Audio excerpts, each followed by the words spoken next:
नमस्कार मित्रांनो, भटकन टी व्हीत विनयमध्ये तुमचं स्वागत आहे। आज आपण आलो आहोत कर्नाटकातील उडुपी जिल्ह्यातील कुंदापूर येथे उभी आहे भगवान हनुमंतांची तब्बल 82 फूट उंच भव्य मूर्ती। हिरव्यागार निसर्गाच्या सानिध्यात असलेले हे मंदिर भक्तांसाठी श्रद्धेचे आणि पर्यटकांसाठी आकर्षणाचे केंद्र आहे। हनुमानजींच्या या दिव्य रूपाचे दर्शन घेतल्यानंतर मनाला एक वेगळी शांती लाभते। जय श्रीराम, जय हनुमान। मित्रांनो, आता आपण आलोय हनुमानला, जे कुंदापुरामध्ये आहे।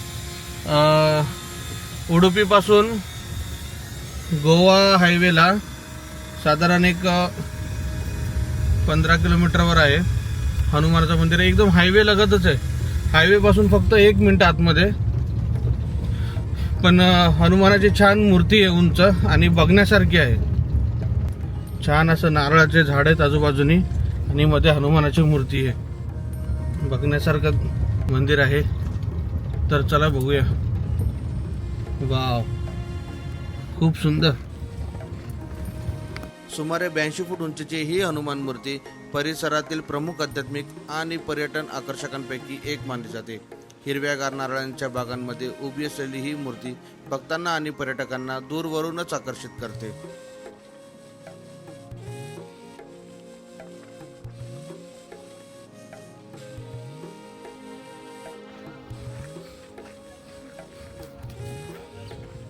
मित्रांनो, मंदिराच्या पायथ्याला छान असे छोटेसे हनुमानाचे मंदिर आहे।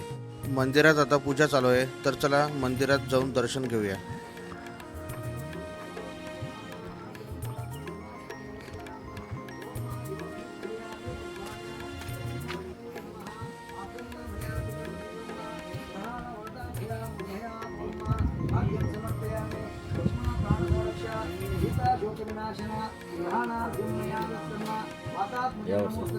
खूप सुंदर अशी हनुमानाची मूर्ती आहे। पूजा चालू असताना गुरुजी 2 मिनिटांसाठी थांबले व त्यांनी आम्हाला छान आशीर्वाद दिला।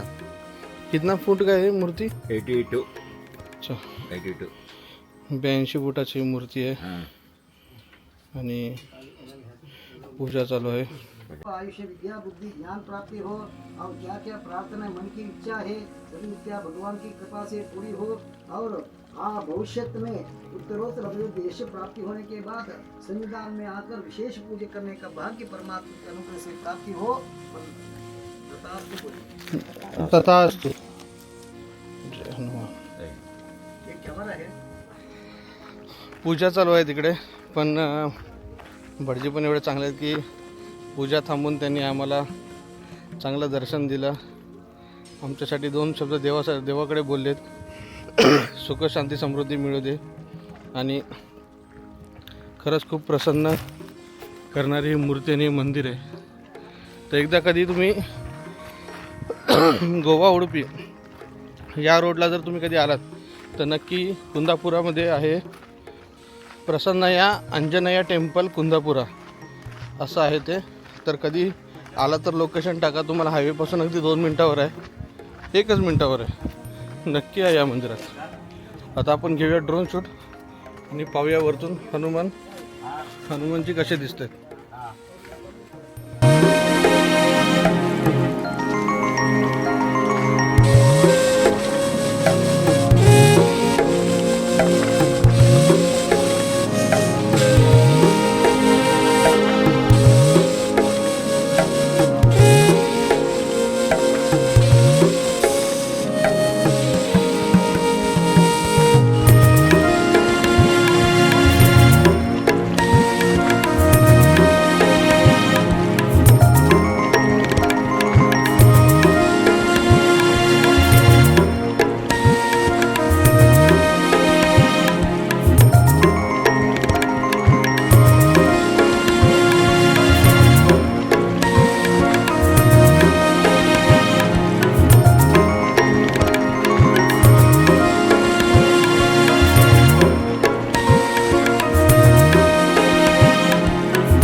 तर मित्रांनो, व्हिडिओ आवडला असेल तर लाईक करा आणि शेअर करा आणि अशाच माहितीपूर्ण व्हिडिओसाठी भटकन टी व्हीत विनयला सबस्क्राईब करा आणि बेल आयकॉनवर क्लिक करा।